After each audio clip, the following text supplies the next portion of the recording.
Louisa Nicola, what's up? Welcome back to the show. How you doing? So excited to be here. Part 2. I know, part 2. Well, you're one of my favorite people in the space. You're always sharing such illuminating and helpful, actionable information at the intersection of brain health and exercise science and nutrition. So there's a lot to unpack because Alzheimer's rates are on the rise. Mm-hmm. Numbers with regards to dementia incidents are set to explode in the coming years. And this is a condition that begins silently in the brain 20, 30, maybe even 40 years prior to the onset of symptoms. So there's no better expert than you to have into the show to unpack the steps that we can take starting today to reduce our risk. Yeah, definitely. And it's so interesting, right? You just said, around 50 million people worldwide have the disease. Why is it going to triple by the year 2050? That's the statistics, right? Which, in my opinion, is going to be the collapse of the US healthcare system economically. Just what it's going to cost to overcome that. It's scary for many reasons. One is it's not genetically determined. So it doesn't matter if you have the risk genes or not, you probably can still get the disease. Secondly is it's quite sad because I think we've got a gap in the education, right? Because so many people still don't understand what dementia is. They don't understand what Alzheimer's is. I speak to people every day that say to me, my grandmother died of dementia. I'm like, did she really? And they're like, I'm not sure. And sometimes it could be small vessel disease, vascular dementia, Parkinson's dementia. So the reason why we hear about Alzheimer's is because out of all of the dementias, Alzheimer's is the most predominant one. Quite scary. And it differentiates itself from the other ones because it's primarily, the two mechanisms involved is beta amyloid and tau proteins. So we can unpack that. But before we do, I'm going to tell you this. There's around 30 genes that we know of now. Oh, maybe there's probably a bit more than that, but we can safely say there's around 30 genes involved in this disease, only around 3 of them. If you do have these, you will get, or you have a mutation in these 3 genes, you will get the disease. And we know that that's presenilin 1, presenilin 2, and the amyloid precursor protein. If we have the genetic mistake, I would say, mutation, then we'll get that. Then we've got the ApoE4 gene. So we've got ApoE2, 3, and 4. And I know you've spoken about it a lot, but the ApoE4 genes, if we have 1 allele or if we have 2 alleles, it raises our risk of getting the disease. And I always describe this because people get so scared. They're like, should I know it? And I'm like, well, it's great if you can go and get a genetic test, but to see if you're an ApoE4 carrier. But even if you are, or even if you aren't, you are still at risk of getting the disease. So let's unpack why people are getting the disease. Why we're getting people in their early 50s, which is early onset Alzheimer's disease. We have to understand why. So first of all, if we know that amyloid and tau, okay, the 2 hallmarks of Alzheimer's disease, we used to think of Alzheimer's disease as the amyloid cascade hypothesis. We'd get this head full of amyloid and that's what's going to cause us to break down and lose brain cells. It turns out that amyloid isn't the demon yet, I believe. That's my hypothesis, right? That there's something earlier that occurs in the pathophysiology of this condition. It's not the amyloid. The amyloid is perhaps, and the tau are perhaps there at the scene of the crime, but you're saying they're not necessarily the causal instigators. They get to the crime, but they don't leave. And that's what ends up being. Like when there's too many people coming to the crime and you're not ushering them out, then they just stagger. And when they stagger, they end up involving themselves in the neuronal network and killing off your brain cells that way. But what tends to happen is, let's take a look at what this is. It is actually a protective molecule, right? And it's there to serve and protect your brain cells. And it actually gets activated whenever we activate the innate immune system. So whenever we're stressed, right? Stressed, or we've got inflammation, neural inflammation, chronic inflammation, the brain cells are going to release this amyloid to protect and shield the brain. And it does do so, right? It basically comes up, it shields the brain, protects the brain cells. But since it's occurring outside of the brain cells, where the brain cells kind of communicate with one another at the synapse, what happens is if they don't leave, these two brain cells can't communicate anymore. So it ends up interfering with this network. And over time, what happens? Well, if one brain cell can't communicate with the other one and form a synaptic connection, what do we see? We see deficits in memory, thinking, processing speed, and that's the first signs of Alzheimer's disease. Yeah, and I just want to also double click on something that you mentioned earlier, that the mutation genes, like that might sound scary, but the people who carry those genes make up a very small proportion of the Alzheimer's disease population. 1 to 5%. Wow. Yeah. So the vast majority have genes that are, while they may increase your risk, they're not deterministic. They're not genes that basically, I guess for lack of a better way to put it, they don't seal your fate. Correct. It's not a foregone conclusion if you have these genes. If you have a genetic mutation on chromosome 4, you will get Huntington's disease, but that's a different story. But for the ApoE4 gene, really what it does is, the reason why it raises your risk is because it interferes with lipid metabolism in the brain, right? And we'll talk about that. So we've got this society now that is hyper-stressed. We're hyper-stressed. We see notifications, we get stressed. We send a signal to our brain that we're under attack. What ends up happening is your immune system becomes activated because it sees a threat, and that's well and truly what it really is. It's a threat. So your brain releases all this amyloid to protect it. But we're not getting to the root of that, which is how do we clear out that amyloid at night, or how do we have a better pump in our brain during sleep to clear the amyloid out? We're not doing that. And that's what I think is at the root of it. If you could nail it down, I think at the root of it, it is inflammation. And inflammation can come in many ways, right? Yeah, it can come in many ways. I mean, the whole like amyloid being a protective feature, not a bug, but a feature of the brain is, I mean, I think the first time that I became aware of that hypothesis was from the work at Rudy Tanzi's lab at Harvard, where they were looking at how amyloid seemed to aggregate around the herpes virus. Yeah. So like it actually has sort of like an immune function in the brain. And this is why the herpes vaccine is actually showing that it's helping with Alzheimer's and dementia. Yeah, so I put that out there on social media and I got a lot of kickback. So I was just putting out there what the randomized controlled trials actually show. Well, yeah, you don't necessarily need to get the vaccine, but just don't get herpes. Yeah, exactly. Just don't get herpes, right? So let's just like hone in. And by the way, that. also it's probably wise to say, like, do we know whether or not herpes increases risk for Alzheimer's, or it's like that connection? Herpes simplex 1. Well, yeah, that's the connection. Yeah, and that's really due to the innate immune system, and it's because of the activation of these microglia, which is also, that's the immunity cells in the brain.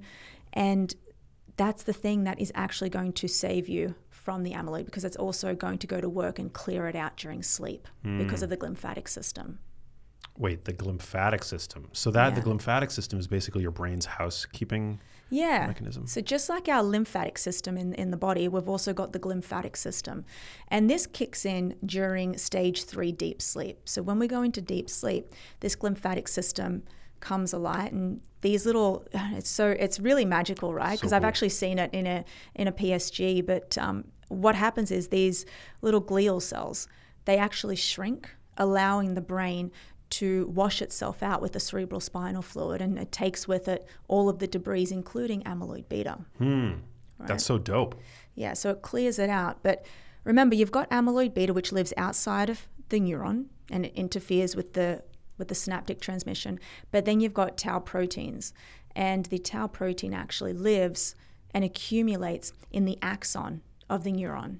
And the axon is the part of the neuron that comes off of the cell body and is responsible for conduction, speed, and velocity. So if that starts to collapse the neuron, then you've got a twofold effect. You've got the neuron dying itself, the brain cell itself, and then you've got the accumulation of amyloid outside of the neuron as well. It's a 1-2 punch. Yeah. Yeah, I've read that the brain can shrink that there's marked shrinkage in the brain, even years prior to dementia symptoms, the onset of symptoms. That these features are, I guess, silently strangling. Yeah, because what ends up happening is when you look at this if you do an MRI with volumetrics and you're measuring the volume of the brain and it seems to shrink, what you're actually seeing is you're seeing the connection loss, because that's what the gray matter volume is. The white matter, which is the myelinated fatty part of the neuron, that's where you're actually seeing the tau protein interfere with it there. But the gray matter is what is actually accumulating in that loss of volume from the amyloid. Wow. Yeah, because you have to think, we've got 100 billion neurons in the human brain, each containing around 10 to 15,000 connections. If you do the math on that, that's a huge network operating. Let's just say you kill off 1 million neurons, how many connections is that? That's 1 million times 15,000. So those 15,000 connections start somewhere in the brain, and those 15,000 connections are responsible for something, depending on where it is. It could be in the occipital lobe, which would be responsible for vision, right? It could be in the temporal lobe, which would be responsible for hearing. And this is why hearing loss is an early sign of cognitive impairment. Okay, so how do we protect ourselves? I mean, so you mentioned stress. Obviously, like inflammation plays a major role, but what are the steps that people should be taking every day then to, if not altogether prevent that they will ever one day be diagnosed with this condition, to at least reduce their risk? Yeah, well, let's unfortunately be sexist right now, which is not something that I tend to do, but in this case we will, because 2 out of 3 Alzheimer's cases are female, which is quite scary and unfair. Speaking about, because I am a female myself. It is unfair. It is unfair, right? And you have to ask why. And we used to think it's just because women live longer, but it's actually because of the loss of estrogen that occurs during perimenopause and menopause. And what I love, menopause is being spotlighted right now. And I love that, because I feel so sorry for the women who were scared out of taking estrogen, hormone replacement therapy, because of the Women's Health Initiative, which occurred 23 years ago, right? Which was this huge study that basically I think it was flawed completely, which basically scared women out of taking HRT because of the increased risk of breast cancer, which actually, I think, don't quote me, which was like 1 in 10,000. Was that correct? Yeah. For women, lifetime risk? Lifetime risk, yes. And that's extremely. Low risk.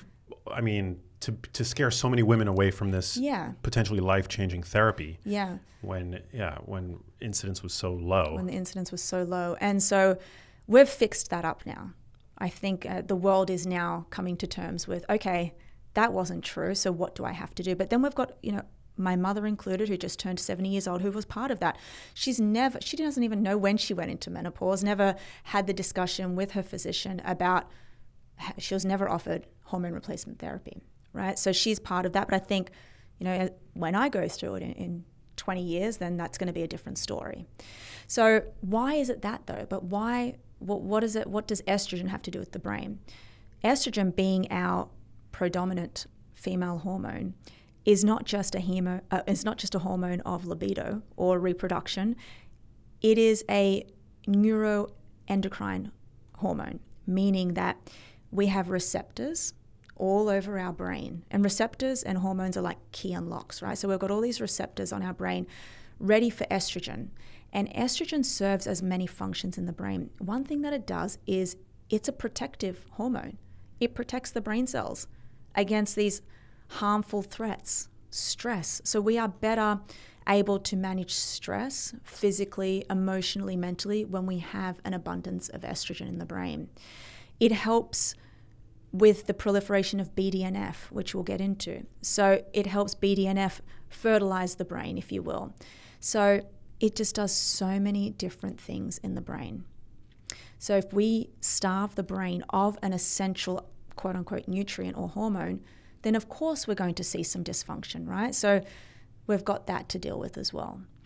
So going back to your other question, what can we do with this? The first thing I would recommend for females specifically is finding a really good provider someone who is menopause certified, if you will, who can actually talk to you about this transition. I think that that's the first thing that every woman in their late 30s, going into their 40s should equip themselves with. Super empowering information. I mean, my mom, who had dementia, as you know, she was part of that cohort of women, I guess, which comprised most women that were really afraid of HRT for fear of breast cancer. But the irony is that I don't have a familial history of breast cancer. Exactly. So the notion that this therapy could have potentially helped my mom and stave off dementia or prevent it altogether, I mean, and that was something that she turned down, or at least wasn't interested in, because of this dogma, this shoddy science. Yeah. It's very sad. And how many other things that we don't know about yet that are probably in the same boat, right? So now that we know that women can protect their brains by, and by the way, I'm not saying that it's HRT is for everybody. It's just knowing the facts and knowing your body and getting on with the right physician. That's the first thing. And then what else can we look at? We can then turn to lifestyle interventions, which I know people are probably so sick of hearing. Exercise, sunlight, good health, surround yourself with positive people. But then why, we're still not doing that. I think we're still at only like 20% of the US adult population are exercising. What percent? 20. I think around 80%, which was released from the CDC, is meeting the physical activity guidelines. Wow. Yeah. Which is a minimum of 150 minutes to 300 minutes per week of moderate to vigorous physical activity. Damn, so people are just chronically sedentary. Yeah, and sitting is the new smoking. And so there was a really great study. It was a twin study on females, and they tracked them. 2 female twins, and they tracked them over a long period of time. And they were really assessing brain volume, and they were assessing cognitive function. And they put them under 2 different protocols. One twin was to do lower body workouts, okay? So basically building the lower leg muscles for strength and power, right? So strength and power are 2 different things. Basically, obviously we know what strength is, and power is just how much force can you exert under a set period of time. So over the course of, I think it was a number of years, but what they found, they tracked them, was the twin who had greater leg muscles had greater brain volume and size and greater cognitive functions, specifically in the domains of episodic memory, reaction time, processing speed. Damn. So there is a direct correlation to how big your leg muscles are and how big your brain is. And these were twins, so their Twins. genes were controlled for. Exactly. Wow. So 2 twins. And so what does that mean? Well, that means that we have to start to fall in love with resistance training. Many women are scared to do it. I get it. It's daunting going into the gym. It is, because you see a lot of people who are, men who are lifting. We have to get into doing resistance training.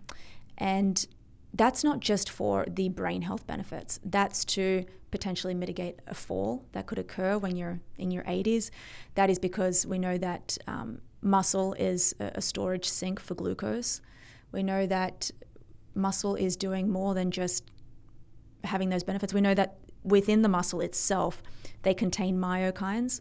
Myokines are muscle-based proteins that when you are actually contracting your muscles, you're releasing these proteins which cross the blood-brain barrier. They go in and help feed your brain. It's amazing. Yeah. So resistance training is crucially important, but I feel like that's something that's like, would you agree that that's kind of people are now talking about resistance training in the context of brain health? It's like a recent conversation. Yeah. It's a conversation that only sort of started to emerge in the within the scientific community and within the public at large only just over the past couple of years. That was not, prior to that, the conversation around brain health and exercise was, I think, dominated by cardio. I know, right?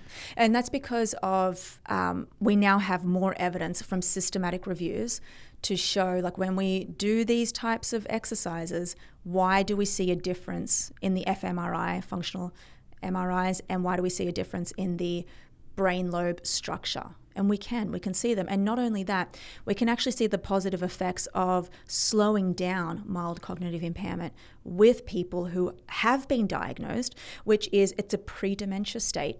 And we know that with Alzheimer's disease, we can't reverse it. I know that there is a physician who believes, and he probably has, seen the reversal of Alzheimer's disease. I think that that's really still difficult for me to symptoms understand. Or like a slowing. Yeah, nobody's ever recovered from Alzheimer's disease. Yeah. Exactly. But I believe you can slow the onset of Alzheimer's disease, right? And it is really done through exercise itself. I agree. Yeah. I think that we've just got to be a lot more careful about the language that we use. But the idea that some people are out there using the term reversal for Alzheimer's disease, like once you understand that Alzheimer's disease is a condition that begins in the brain decades before the first symptom, it's like the idea that you're going to reverse that is, I wish we had the capability of doing that, but I just don't think it's possible once that the level of pathology has mounted to such a staggering degree that you're starting to show symptoms. It's like at that point, the train has left the station. But it's also important to differentiate between what symptoms are, right? If we keep putting out there to the world that the first signs of cognitive impairment in Alzheimer's disease is loss of short-term memory, then everyone's going to be rushing to the doctors, right? Today, I did a podcast. I couldn't think of a word. That doesn't mean I have Alzheimer's disease. It could mean that in that moment in time, I could be sleep deprived and I'm just not thinking or focusing correctly. So there's more than just, episodic memory. But interestingly, something that is just so wild to me is lecanemab. Right now, did you read the New England Journal of Medicine for the patients that actually underwent lecanemab and donanemab? It wasn't a home run by any stretch. So it's an intravenous IV, which is the FDA pharmaceutically approved drug for Alzheimer's disease. And basically what it does is it goes in and you can see a removal of amyloid itself, right? So we can see the removal of it. But what ends up happening is, the removal of amyloid doesn't actually result in getting your baseline cognitive functions back up and running, right? So what was the point of it? B, you're actually getting a loss of brain tissue in that process. C, most of these patients experienced microhemorrhages from the brain. So they're getting brain bleeds by taking this. So if we can't even get to a point where we can find a cure, and by the way, this is a $30,000 IV, which actually has to be administered at least, was it once every month or at least 4 times a year, sitting in the hospital bed, removing amyloid. They're actually removing around 4 grams of amyloid in the brain. Wow. Which, by the way, I don't think it was all amyloid. Like 4 grams is a lot. Yeah. Right? So you think they're definitely taking away some brain tissue with them as well. So you're actually under more harm, and there was deaths recorded from this drug as well. So you're under more harm if you get the disease and decide to go down that route of doing the treatment. It's crazy. There's I think it was like a viable hypothesis, or like at the very least it made sense, and the drugs have been tried, but succeeding at removing this protein from the brain without improving first of all, with increasing potential brain bleeds, death. I mean, that who would want that for their loved ones without even a concurrent reduction or improvement in like the clinical symptoms? To me, it's just like, okay, we've tried it. It's not working. We got to move on. It's similar to like it made me think of when you were describing the study. For a long time it seemed to appear that higher levels of HDL was protective of cardiovascular disease, and I think high HDL relative to low HDL, it's a surrogate for health. But then they developed drugs that succeeded at actually artificially boosting HDL, but they saw that there was that it didn't seem to improve cardiovascular outcomes. Yeah, and doesn't it actually increase your risk of cancer, having a really high HDL? That I don't know. Yeah. That I'm not sure about. But low HDL is one of these indicators of metabolic syndrome. Yeah. So we want our HDL to be high because too high. Because it reflects like vigor, health. But yeah, we don't really understand why. It's just that, and also when drugs have succeeded at raising it, like it hasn't really done much for for heart health outcomes. Exactly. So there's just so much at play here. And I always say that with lipids, which we can get into, it tells a story. So it's not a one-size-fits-all approach, right? Okay, so we've got the FDA approval drugs that we know don't work, right? So then we have to really think, okay, what can we be doing every day? And we now have substantial evidence to show that resistance training, building strength and muscle is going to serve you. It is going to save your life. It is a longevity organ, and it is a brain health organ as well, in my opinion. And that is truly because of the myokines. But what I want people to know is that you should go to the gym for your brain. It's the journey. It's not the end product of actually building muscle or the end product of getting fitter. It is the journey of what takes place during that time of you contracting your muscles over time under tension. It's because of the fact that you're getting more blood flow to the brain, which is what we need. You're strengthening the arteries. We know that the carotid arteries that comes off the aorta goes into the brain needs to be really strong and durable and flexible. And the third thing is because of the myokines, which are, in my opinion, they are like the ultimate free natural pharmaceuticals that your brain needs to thrive. Is BDNF one of those? Brain-derived neurotrophic factor, yeah, that's the most abundant and well-known one, and we can get into that when we talk about aerobic exercise. But I'm talking about cathepsin B, I'm talking about irisin, I'm talking about IL-6, which we thought was a pro-inflammatory cytokine, but we know that when it's released from the cells of the muscle, it's anti-inflammatory. Whoa. Yeah, which is like monumental, right? So it goes into the brain and becomes anti-inflammatory, so it can calm you down. Because neural inflammation is a huge factor in these diseases. But these myokines is a double-edged sword, right? Because we're now seeing all of the research on myokines and cancer.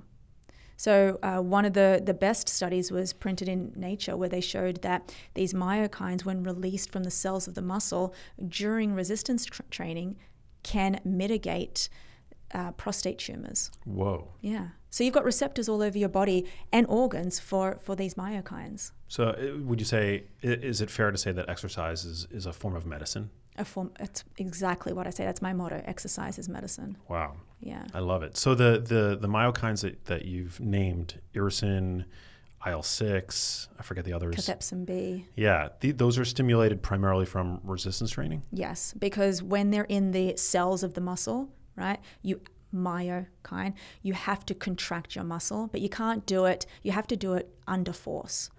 So then we think about, okay, how much force do we need? This is why lifting heavy is more beneficial for you, not just because we are growing and outgrowing our muscles, but because to release these myokines, you need to place your muscles under tension. So I'm generally trying to push people to lift at around 75 to 80% of their one repetition max. That's pretty heavy, yeah. It's pretty heavy, but if you stick to doing 5 reps or 6 reps, you'll get there. And pretty much you want to, at that 6th rep, you want to like have around 2 reps in reserve. Reps in reserve, yeah. Reps in reserve, yes. Man, so if there are people listening to this that are like, what, so now I've got to start to train like a bodybuilder to protect my brain? Like, yeah. I'm sure people are probably, some yes. are probably, maybe the people of an older generation are probably, possibly listening to this cynically and thinking, well, look at these are 2 young people. They probably enjoy working out, lifting weights. But how would you address those concerns that that resistance training is maybe weightlifting like a bodybuilder? It's just a fad because of the rise of the wellness industry and fitness memes and things like that. I mean, there's a reason why the fittest people live the longest, right? Those with the higher recording of VO2 max end up living longer. So we have to think, okay, there's something to this, right? And then resistance training, that's another thing. We're scaring people away from it by saying you have to lift heavy, you have to lift every day. In fact, when you actually look at the studies, it shows that at minimum, it's just 2 days a week. That's not a lot of time. And I'm not saying to go in there and pound yourself in the gym for hours. You can do everything in 45 minutes at the gym. That is necessary for a healthy functioning brain. And the best way to describe this is go in and learn how to do compound lifts. Stop thinking about bodybuilders are doing these accessory muscles, right? You see them there. And when I see a woman at the gym doing this, you know, working on her wrist strength because she's seen it on some reel, I'm like, oh, hell no, right? Lift, like if you can learn to squat, learn to deadlift, learn to bench press, those 3 are the most important exercises for women, learning how to do them properly. Because when you learn how to do them properly, then you can just keep stacking the weights on. So they're compound movements that you want to be doing at the gym. Compound movement, basically a movement that works multiple muscle groups at once. Yeah, like the squat. Yeah. Right, barbell squat. And I love the emphasis on the word learn to do them properly, because, I mean, there are plenty of people. I mean, you could toss a stone on social media and hear stories of people injuring themselves with these moves as well. Yeah, but you're getting, and another effect that females are getting as well is we have estrogen receptors on our bones, right? So this is why women experience osteopenia and osteoporosis as they go through the menopause transition, right? So they're getting their bone mineral density is getting low and low because of the loss of estrogen, regardless of them taking HRT or not. So being able to stimulate bone through resistance training is also going to help them. Fun fact, there is a group of researchers in New Zealand working with menopausal women and bone density. And this one researcher actually put a program forward for females postmenopausal over a 10-week period. She got them jumping for 10 minutes 3 times a week, just jumping on the spot, nothing crazy, not with weights or anything. And she took women who were osteopenic to normal bone density in 10 weeks. Wow. Yeah. From jumping, just the impact. Because, you're stimulating the bone to recreate itself every time you jump. So women should now also include some form of plyometrics, right? Because that's what it really is. But it doesn't have to be crazy. It just has to be jumping up and down on the spot. Back to my mother, we did a bone density scan on her, and she has a T-score of minus 2.5, meaning that she's minus 2.5 below the average of her age group. So I've got her jumping for 10 minutes a day.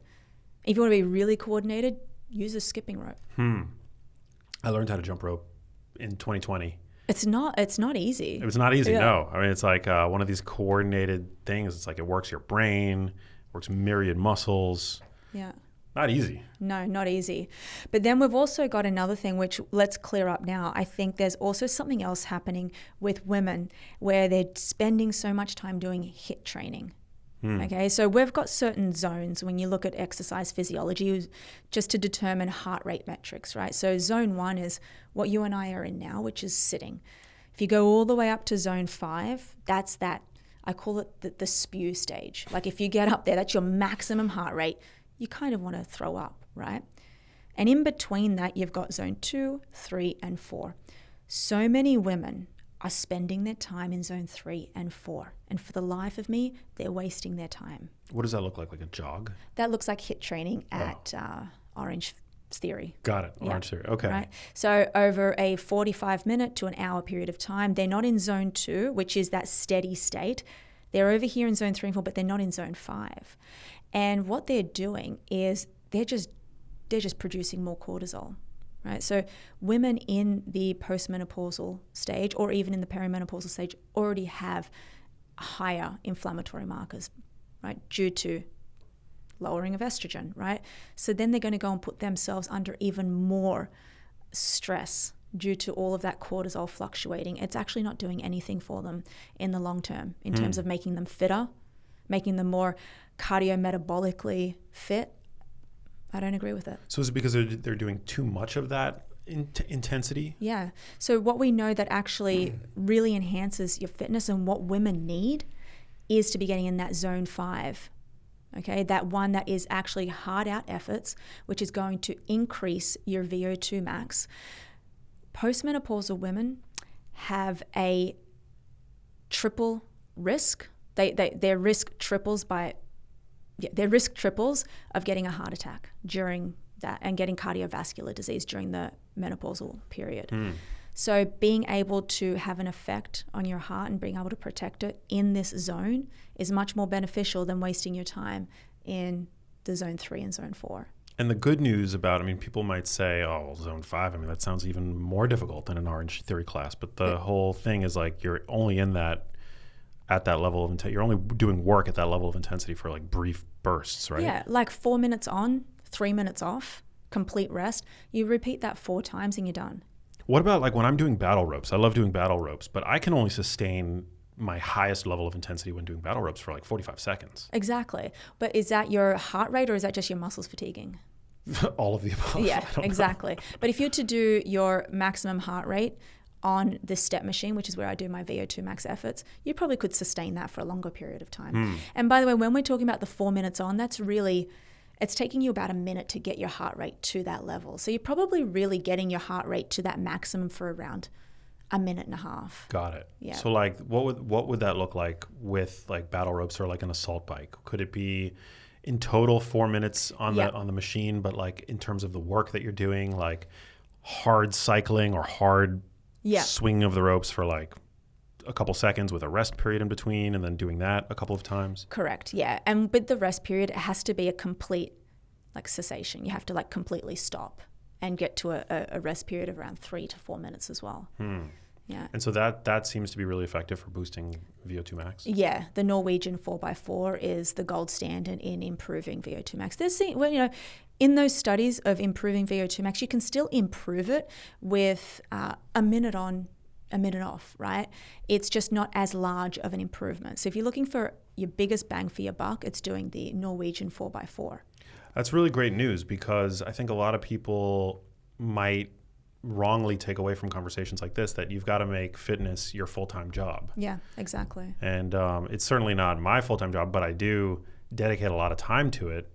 But even with the amount of time that I dedicate to it, there are definitely like zones of cardio exercise that I neglect. Like I do a lot of zone 2 and I resistance train, but I do not do enough zone 5. Yeah, I don't. And there's also a lot of women spending their time in zone 2 as well. And that's because we've seen this rise of zone 2. Okay, I interviewed Inigo San Millan as well. And he's a cancer metabolism expert. And, you know, he even says that we've seen this huge rise in zone 2. And we have. But again, that's geared towards men. Women don't really need to be spending their time in zone 2. They need to be spending their time resistance training, jumping, and doing zone 5. Zone 2 should be the supplement to a female's exercise regime, meaning if you have done all of the work throughout the week and on Sunday you've got spare time, go and take a ride with your kids on the bike, do your zone 2, go for a long walk. That shouldn't be the dedicated Tuesday morning exercise time spent in zone 2. So do you have like what are your thoughts then on like the daily step goal? I do believe that. Like, we know that step count is strongly related to both longevity and Alzheimer's disease. So if you can be meeting 8,500 steps, I believe it is at minimum per day, then yeah. That's pretty good. But you're doubling up. If you get outside, you're getting the sunlight as well, right? So we've spoken about exercise, aerobic exercise as well, can definitely yield massive amounts of benefits. The one thing I'll tell you again with the zone 5, what you're doing as well, you're having a huge impact on cancer and cancer metastases. You're also, for anybody who is actually going through chemotherapy, the chemotherapy is actually going to work better and you getting out of the hospital faster if you also incorporate exercise into your regime as an adjunct. Yeah, our mutual friend Joe Zundel, cancer biologist, he's like a big exercise advocate.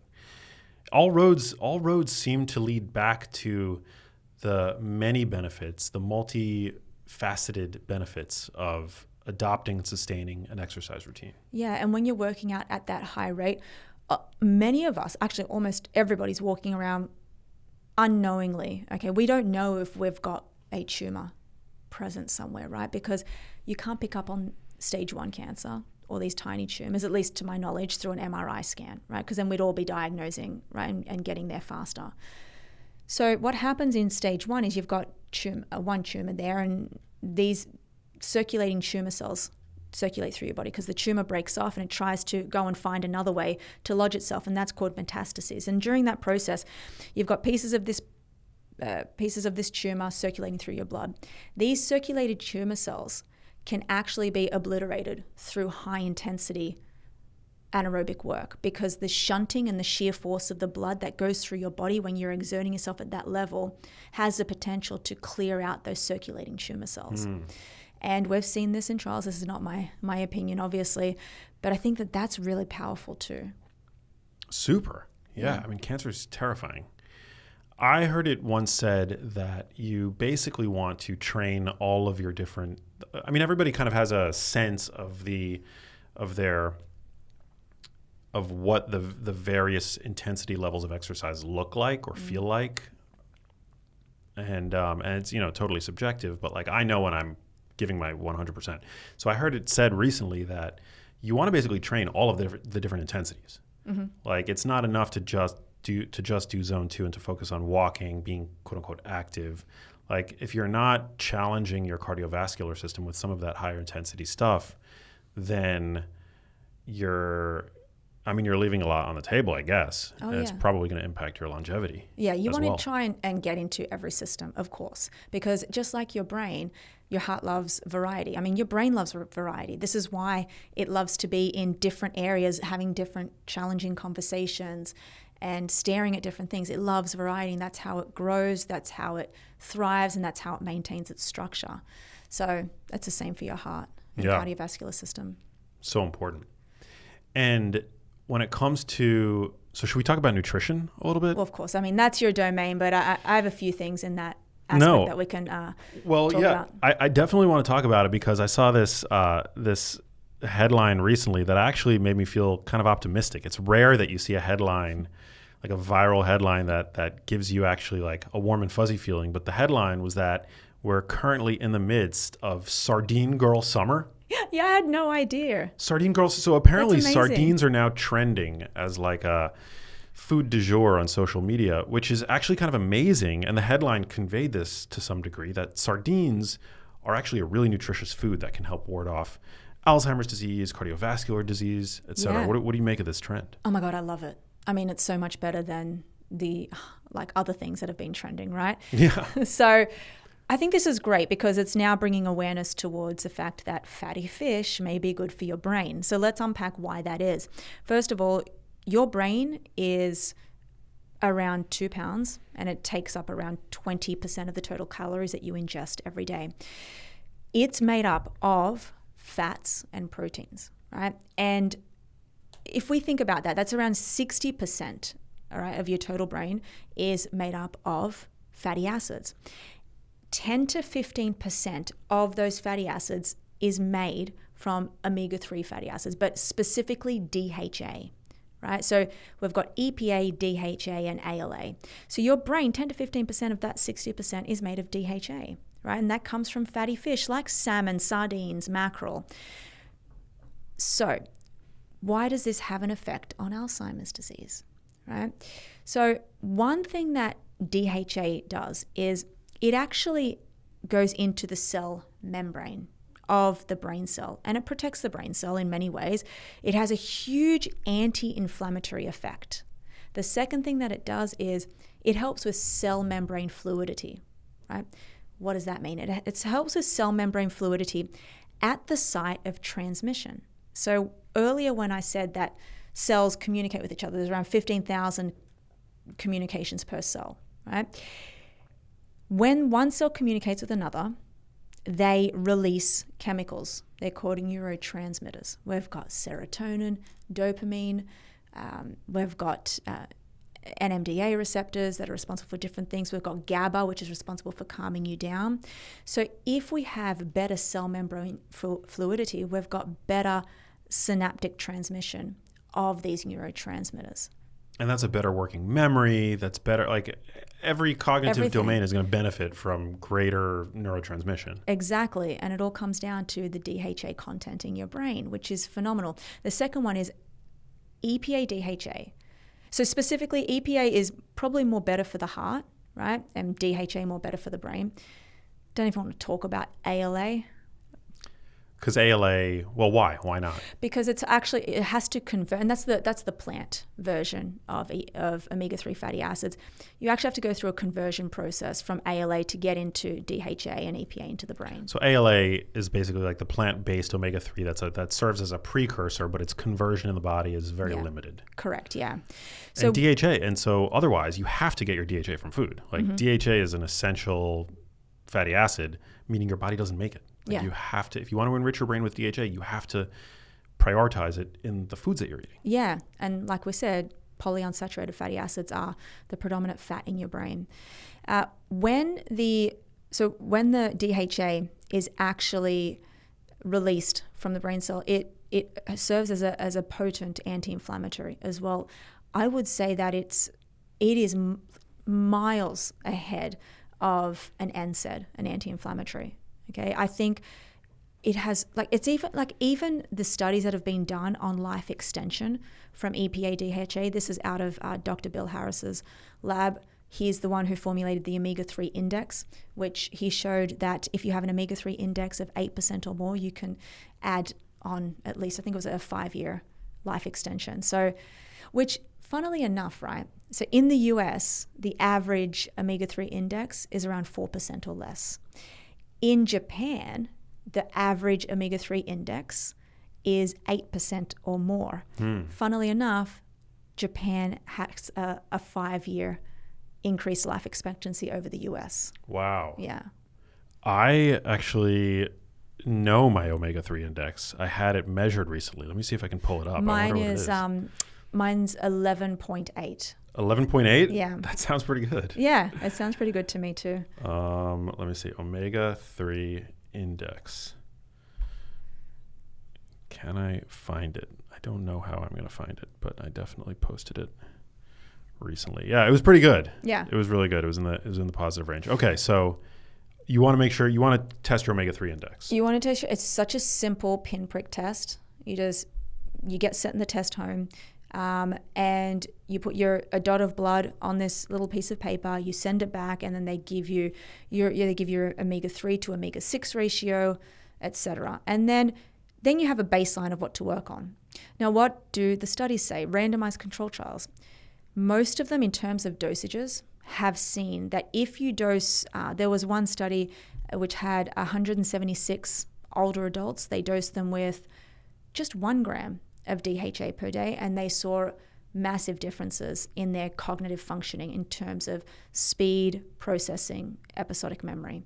And then they did another one with around 485 participants, older adults, and they supplemented them with 900 grams, right? So 900 grams?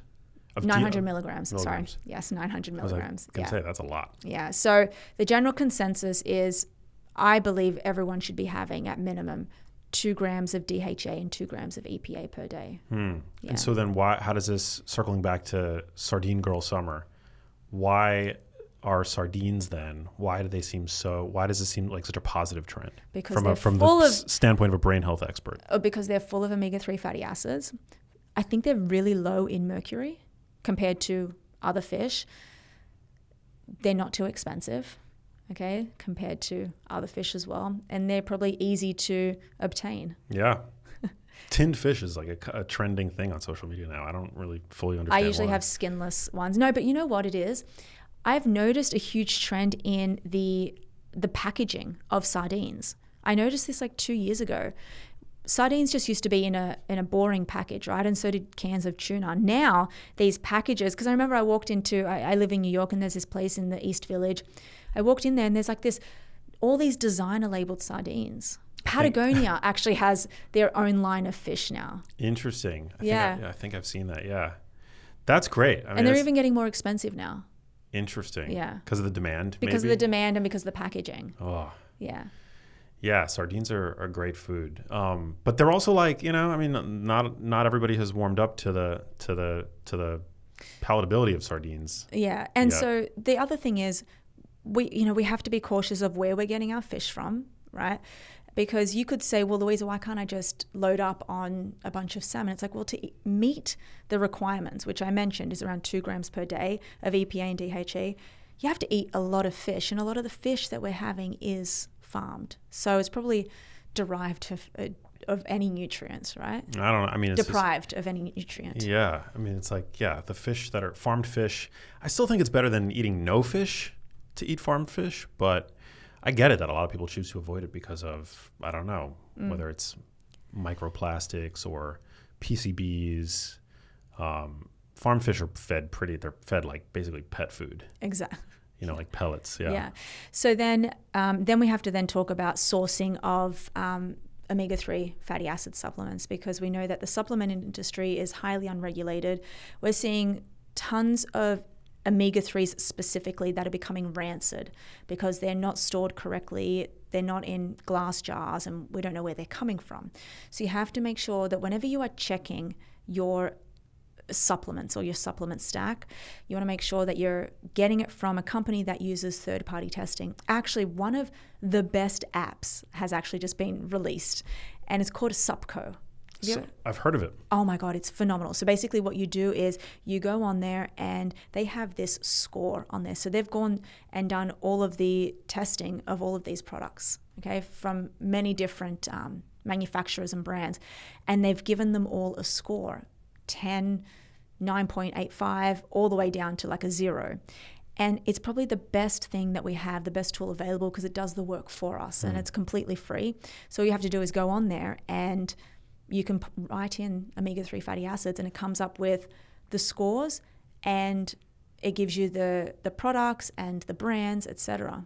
It's called Supco? Supco, S-U-P-P-Co. Interestingly enough, they did a test on some of the biggest creatine gummies out there now. Guess what? Spill the tea.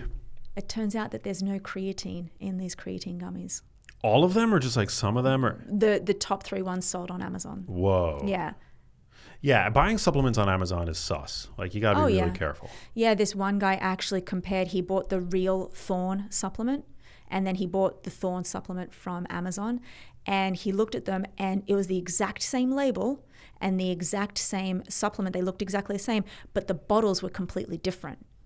So which means that somebody's gone out and they've copied the Thorn label and they've printed them and put them on these shitty little bottles, and they're probably just selling you, I don't know what they're putting in there. That's powder. Scary. Yeah.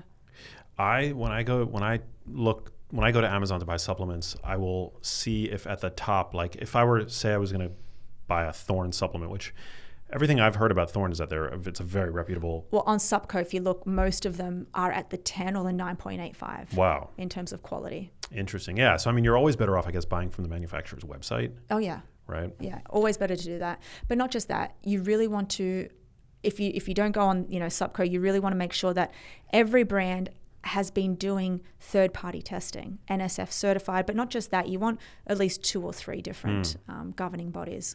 I use Peori, and they're one of the partners on the show, but I love Peori fish oil because it's IFO certified. Yes. And I think it might even be NSF, don't quote me on that, but they go through many different hoops to make sure that their products are third-party certified. And I think when it comes to fish oil specifically, IFOS is great. It's the International Fish Oil Standards. Yeah.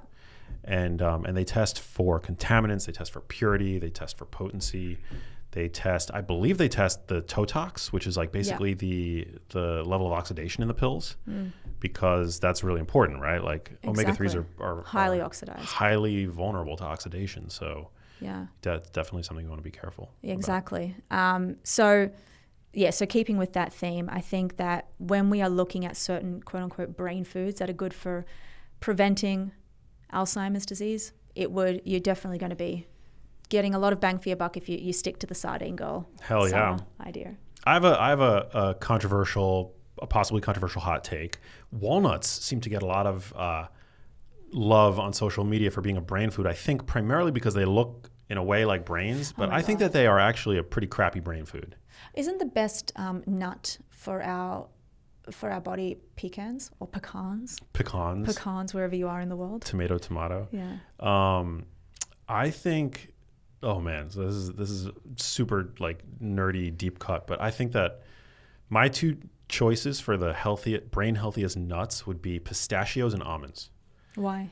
Well, almonds because they're a top source of magnesium. Mm-hmm. So in one serving of almonds, you get 25% of your daily magnesium needs, Mm-hmm. which is really important for DNA repair and energy production. And they're also loaded with vitamin E, which is a really important antioxidant for the brain specifically. And then, and I don't even count the omega-3s in nuts because they're the plant omega-3s. Yeah. So that's the walnuts' claim to fame is that they're the richest in omega-3s, but they're like the plant-based omega-3s. And I don't know who said this, but I've seen that now a lot of people are scared about the mold on nuts. Is that a thing? I've heard of that. I don't know. Yeah, probably. Right. I mean, there probably is some, unless you're somewhere along the lines. Yeah, but I wouldn't be too concerned about it because observationally, people who eat nuts seem to have better health. Like it's a pretty universal observational finding.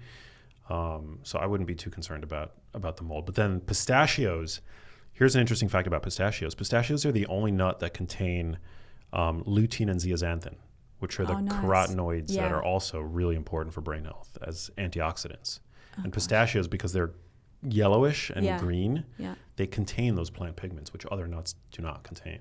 I heard that Dubai is actually under a pistachio shortage. Because of the Dubai chocolate? Because of the Dubai chocolate. What is that? I keep hearing about it. It's just, I guess it's mashed up, mashed up pistachios inside a chocolate bar. I've never had it before, but that's what it looks like, yeah.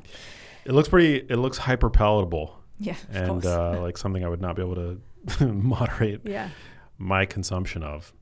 Okay, so omega-3 is super, super important stuff. Yeah. What are some other brain foods that, I mean, as somebody who knows the value of preventative brain care, like give me some other items in your shopping cart, like your weekly grocery haul. Like what are you putting in there with your brain health in mind? I'm putting in blueberries. Okay, we've seen so many multiple studies that show that blueberries are phenomenal polyphenols for the brain.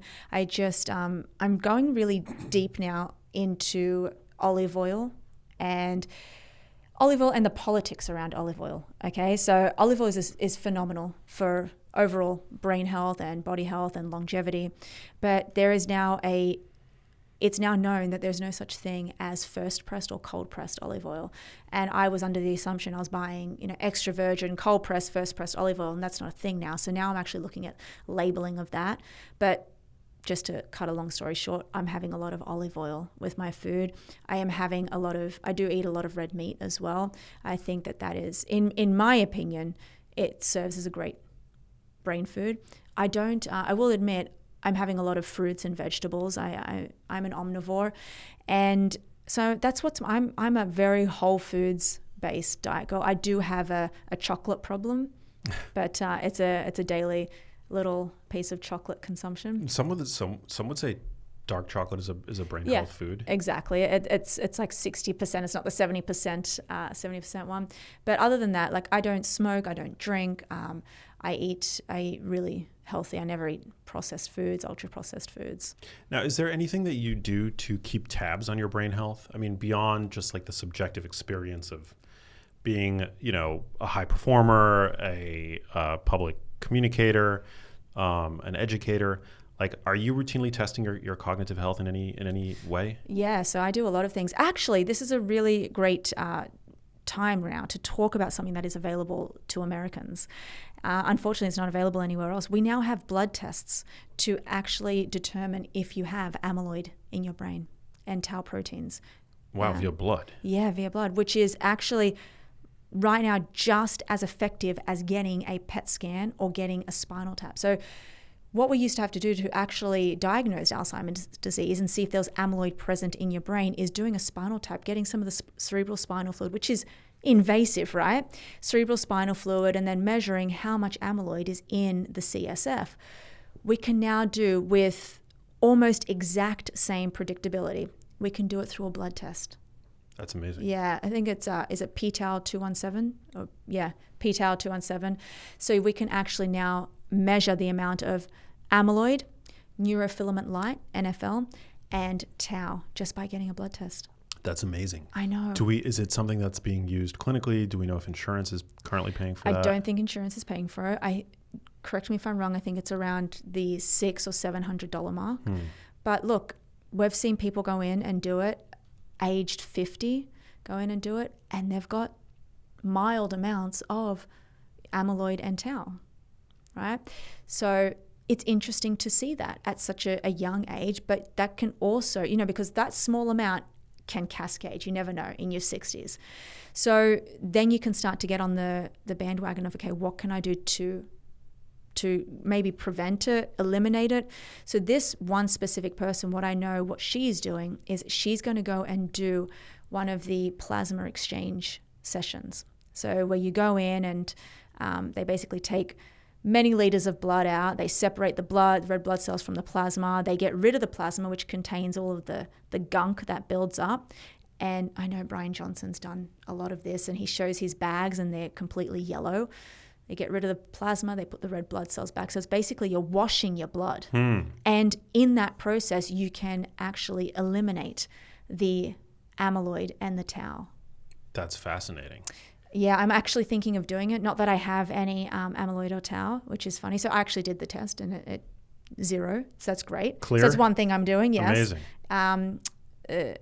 I did a full body MRI, and that was in September last year, and everything was fantastic. What did that it didn't reveal anything? Didn't reveal amazing. No, it revealed a tiny nodule on my thyroid. I had the same thing. Yeah, I went and got it scanned.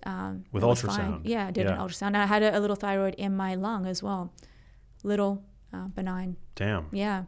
Yeah, that was kind of freaky to find out that I had nodules. Is that what they're called? Yeah. Thyroid? Yeah, but benign. Like cysts, 99+% of the time they're benign. Correct. But that's actually something that I'm probably going to maintain. Something else that I'm going to add to my bucket, which has actually got nothing to do with brain health, but I'll add it in there because it is imaging. In Australia, I was just home last week in Australia. They've just released, as of 2026, the government is now going to be paying for low-dose CTs of the lungs. And that is because people younger and younger are getting diagnosed with lung cancer, irrespective of smoking status. Wow. I know. I wonder why. I mean, it's definitely up there of one of the leading causes of death, obviously, in cancer.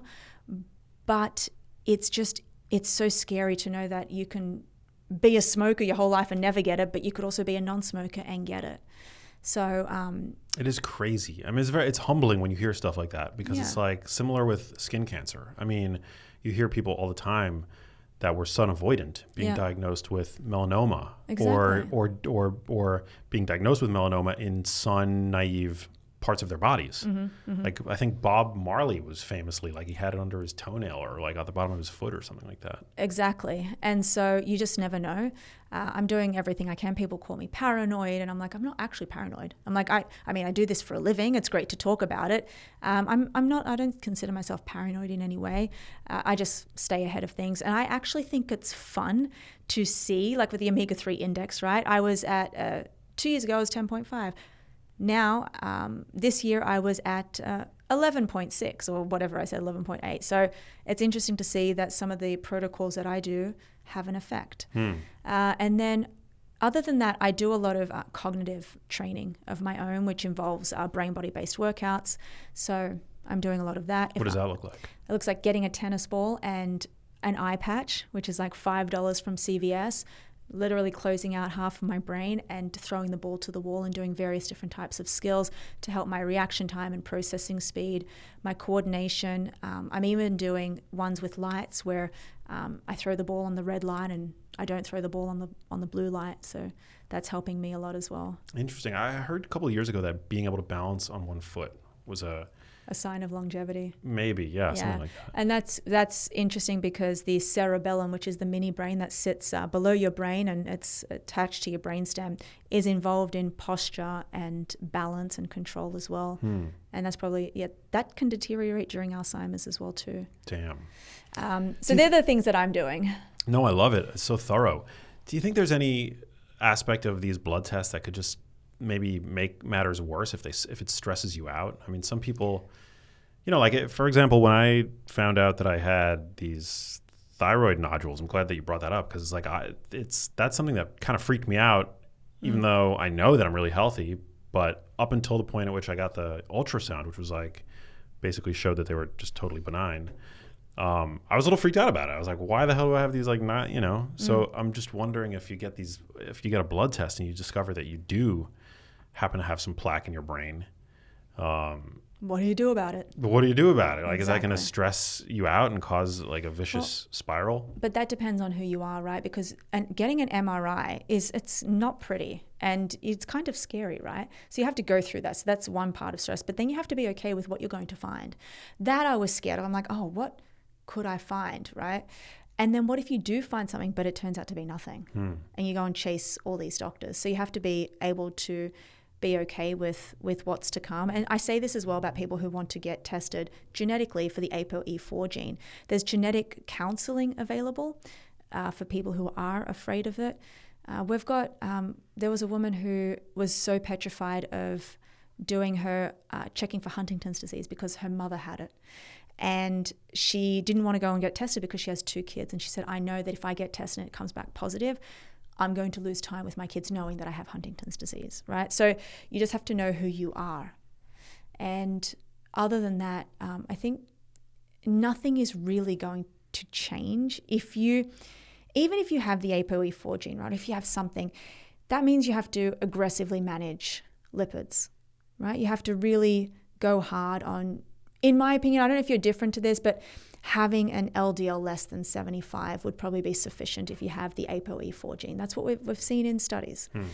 So that would be managing your lipid profile. Maybe it means going on a statin for that purpose. Maybe you have familial hypercholesterolemia that you might have to go on a statin for to lower it because nothing else is going to help. That's something to talk about with your doctor. But there's so many different avenues. And then even like with cancer, we've got this in the United States. We've got the, what's this test? The Grail test, which is still in its infancy. But the Grail test can now pick up on different markers of tumors. Oh, interesting. Yeah, so we're getting closer. Imaging obviously would be the gold standard, but we still can't see many things on imaging like pancreatic, ovarian. Right. I'm an ApoE4 carrier, and my LDL is certainly not below 75, but it's not super high. I think it probably runs at the high end of the normal range. But what's your ApoB? That hovers around 80 to 90, like somewhere in that window, if I recall correctly. So don't quote me on that, but I think like around there. But yeah, it's not really, I'm not too concerned about it. I mean, you know, I think a lot of this stuff is genetic. Like, I think that I think in many ways the dietary impact on these markers can be overstated. You know, the saturated fat is something that obviously modulates ApoB more than other nutrients, but it's like even among saturated fatty acids, like some do that more than others. And within the whole food matrix, I think if you were to cut out a saturated fat rich food like red meat, for example, which 50% of the fat in red meat is oleic acid anyway, which is monounsaturated fat. What are you missing out on? Like what are the risks of cutting that food out? Like, people think that cutting out a category like meat is like a risk-free proposition where it's all good, right? Like all good to switching to a whole foods plant-based diet, but it's really not. Red meat is a very nutrient-dense food. Exactly. And actually, I like that. I like saying, instead of thinking so much about what can I be putting into my diet, think about what you're not putting into your diet and what is responsible. Like most people are walking around with a low vitamin D, right? Most of the US population. The precursor of that is magnesium. Where's magnesium coming from? Well, it's a seed of the chlorophyll, plant. So are we having magnesium? Are we getting the sunlight? Are we getting the vitamin D? It's, people are just so concerned about, we've got vitamin D receptors all over our brain, by the way, but people are so concerned about the next supplement that they can have. I actually got asked in my 10, 15 year career, I got asked, the dumbest question, okay? I have to put this out there. Can't wait for this. What supplement? This was after I gave a talk on VO2 max for longevity. What supplement can we take to help us increase our VO2 max? Now the reason why, right, is because I had just given a speech with slides, really pretty slides, for an hour on VO2 max, which shows me that most of the population is looking for the shortcut. Yeah, the magic pill. Yeah, imagine if we could go and get a pill of VO2 max at Whole Foods, right? I would love it. Yeah. Yeah. It doesn't exist, sadly. I think cocoa flavanols have been shown to maybe, again, don't quote me, but I think there's some supplements that can boost nitric oxide, like that pathway. Yes, but that's that's increasing blood flow. There you go. Yeah. It's all very interesting stuff. It's also complex, you know, and I think it's so cool to be investigators in this field, scratching at the surface, you know, just trying to get to the truth. And everybody's going to have different perspectives and opinions. But that's why I love bringing people who are as well informed and deep in the trenches as you into the show, because, you know, it always stretches my brain in the most amazing ways. And I'm sure my audience really has benefited from it as well. So thanks for coming out. Thank you. I'm excited. Thanks for having me on. I'll see you for part 3. I know. I can't wait. And I know you put out a ton of really incredible content. So just I've got one last question for you before we get to that. Where can my audience consume all of the content that you put out on social media? I know you've got a podcast, you've got your Instagram account. Yeah, Instagram, podcast on YouTube and Apple, Spotify. Love it. All of that. Yeah. And the podcast is called? The Neuro Experience. The Neuro Experience. I've been on that. Yeah. Actually, so that was one of my favorite conversations. Yeah. I think the last one where we went deep down. We did risk factors of Alzheimer's disease, but the next one's going to be even better. Can't wait. Yeah. Well, the last question I guess I ask everybody on the show, what does living a genius life mean to you?